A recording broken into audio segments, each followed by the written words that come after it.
Selamat pagi, saya Jessica Rindana. Pada pagi hari ini, saya akan mempresentasikan tentang pengaruh terapi rehabilitasi vestibular terhadap keluhan sakit kepala pasien yang terkena vertigo. Pembahasan kita terdiri dari terapi rehabilitasi vestibular, sakit kepala, dan vertigo. Terapi rehabilitasi vestibular adalah suatu modalitas terapi yang menggunakan aktivitas atau latihan fisik yang bertujuan untuk mengurangi gejala, meningkatkan kemandirian, keamanan, dan partisipasi dalam kehidupan sosial. Terapi rehabilitasi vestibular ini merupakan terapi fisik untuk menyembuhkan vertigo. Tujuan terapi ini adalah untuk mengurangi pusing, meningkatkan keseimbangan, dan mencegah seseorang jatuh dengan mengembalikan fungsi sistem vestibular. Pada VRT, pasien melakukan latihan agar otak dapat menyesuaikan dan menggantikan penyebab vertigo. Keberhasilan terapi ini bergantung pada beberapa faktor pasien yang meliputi usia, fungsi kognitif yaitu memori, kemampuan mengikuti petunjuk, kemampuan koordinasi gerak, dan kesehatan pasien secara keseluruhan, termasuk sistem saraf pusat, serta kekuatan fisik. Dalam VRT, pasien yang datang ke dokter akan menjalani beberapa latihan yang akan melatih keseimbangan dalam tingkat yang lebih tinggi, meliputi gerakan kepala, gerakan mata, dan berjalan. Secara umum, latihan yang dilakukan pada rehabilitasi vestibular terdiri dari latihan adaptasi, habituasi, dan substitusi. Latihan adaptasi bertujuan untuk meningkatkan respon VOR dan meningkatkan stabilitas. Latihan adaptasi terutama melibatkan gerakan mata dan kepala yang terkoordinasi. Yang kedua, latihan habituasi adalah paparan singkat berulang terhadap gerakan yang menimbulkan gejala. Dan yang terakhir, latihan substitusi. Pasien diajarkan untuk memakai strategi alternatif dengan menggunakan input sensoris yang ada untuk menggantikan input sensoris yang hilang. Latihan substitusi ini akan meningkatkan stabilitas dan kontrol melalui mekanisme pemrograman ulang pada sistem saraf pusat.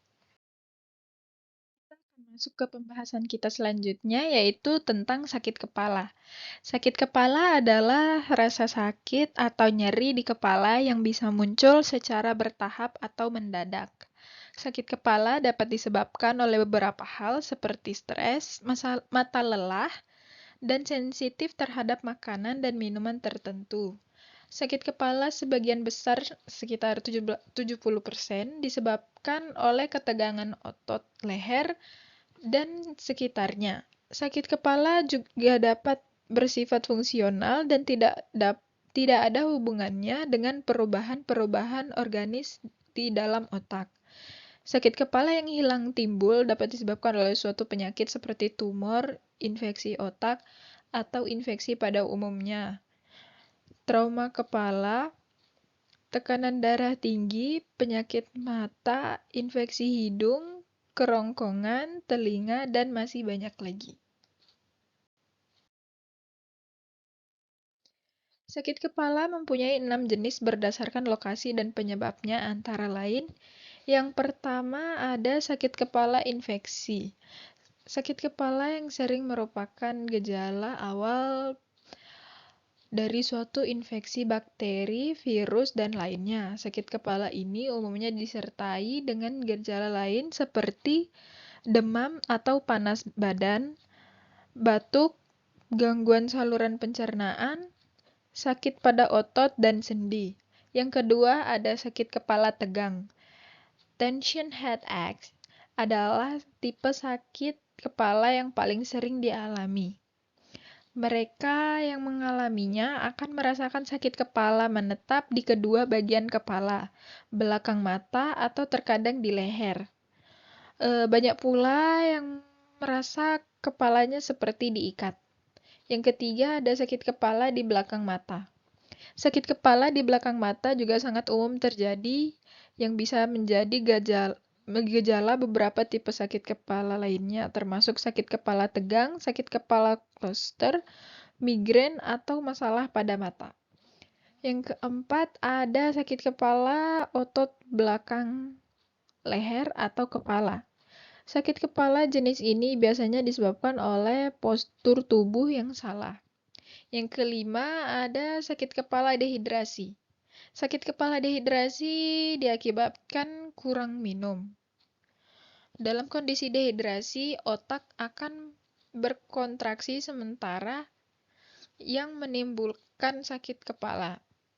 Yang keenam ada sakit kepala cluster. Sakit kepala cluster diperkirakan terkait dengan cedera kepala yang pernah dialami kepala. Cermati kejadian, kapan mulai mengalaminya, berapa lama, jenis rasa sakit, dan jenis rasa sakit yang dialami. Berikut ini penanganan sakit kepala secara alami yang dapat dipraktikkan sendiri. Yang pertama ada istirahat di ruang gelap. Sakit kepala biasanya dialami oleh orang yang memiliki kualitas tidur kurang baik. Jika sakit kepala muncul saat beraktivitas, segera tidur dengan mencari tempat untuk beristirahat sejenak. Akan lebih efektif jika istirahat di ruangan yang tenang dan sedikit gelap. Hindari kebisingan dan cobalah untuk melemaskan bagian kepala serta pundak. Yang kedua ada pijatan ringan di kepala. Bisa dipijat bagian kepala yang sakit menggunakan jari telunjuk atau ibu jari ketika kepala yang terasa sakit. Di kepala yang terasa sakit, pijat dan tekan selama 7-15 detik, lalu lepaskan. Ulangi pijatan sampai sakit kepala hilang. Yang ketiga ada daun mint. Daun mint dapat digunakan untuk mengobati pusing atau sakit kepala.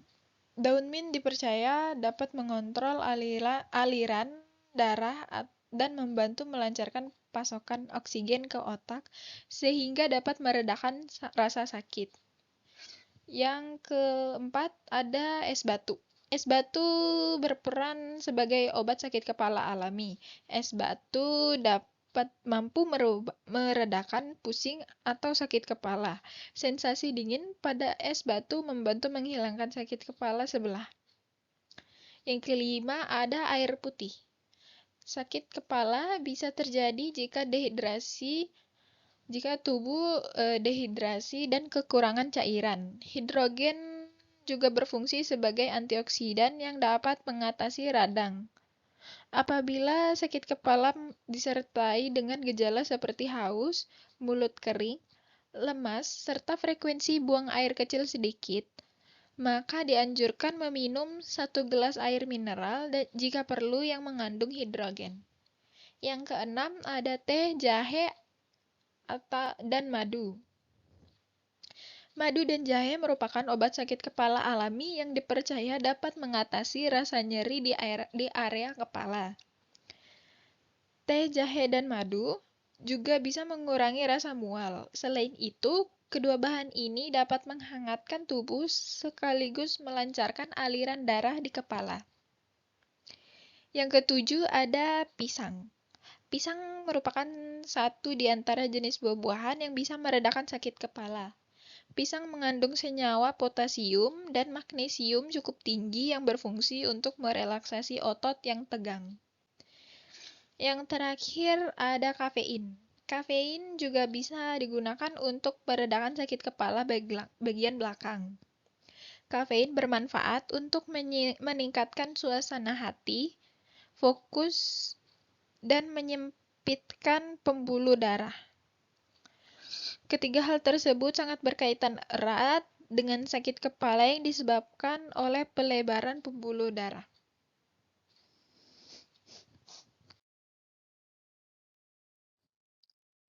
Pembahasan kita yang ketiga yaitu vertigo. Definisi vertigo merupakan suatu gerakan atau gerakan sebenarnya dari tubuh maupun lingkungan sekitarnya yang diikuti atau tanpa diikuti dengan gejala dari organ yang berada di bawah pengaruh saraf otonom dan mata. Menurut Perhimpunan Dokter Spesialis Saraf Indonesia, vertigo merupakan gerakan atau rasa gerakan pada tubuh penderita atau objek sekitar penderita yang berhubungan dengan gangguan keseimbangan. Jadi, vertigo adalah rasa tidak seimbang atau pusing yang sering disertai dengan perasaan berputar. Penyebab vertigo juga bisa berhubungan pada kelainan penglihatan atau perubahan pada tekanan darah yang secara tiba-tiba.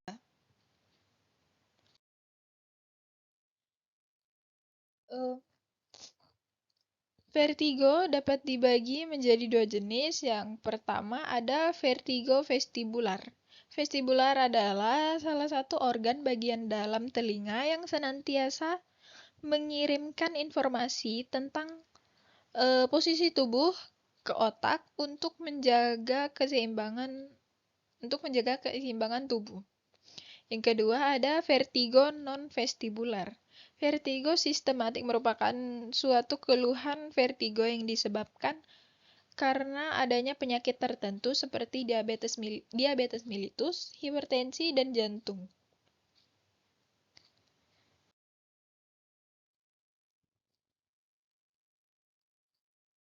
Vertigo bisa disebabkan oleh kelainan di dalam telinga, di dalam syaraf, yang menghubungkan telinga dengan otak dan di dalam otaknya sendiri.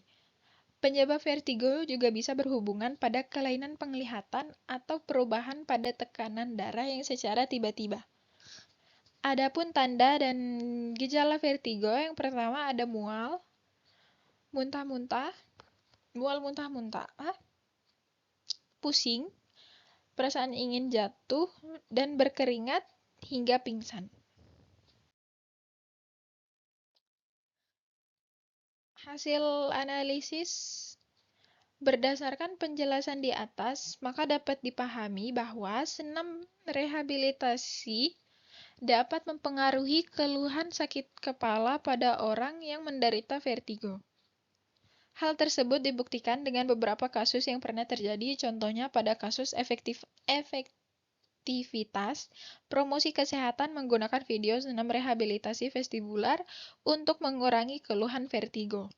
Tujuan dari kegiatan ini adalah untuk memberikan pemahaman kepada komunitas posyandu lansia tentang bagaimana mekanisme vertigo dapat terjadi dan bagaimana mengatasi keluhan vertigo tanpa obat.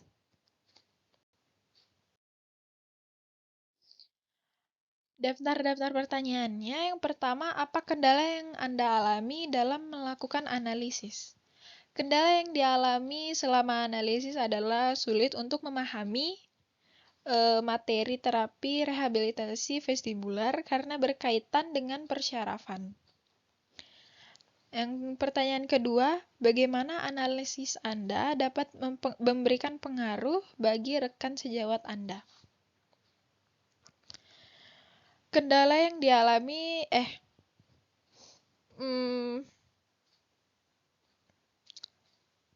analisis saya dapat memberikan pengaruh bagi rekan sejawat saya dengan cara membaca analisis saya yang berjudul Pengaruh Terapi Rehabilitasi Terhadap Keluhan Sakit Kepala pada Pasien yang Terkena Vertigo dan juga selain membaca analisis saya, Bisa juga membaca di sumber lain yang lebih jelas dan lengkap.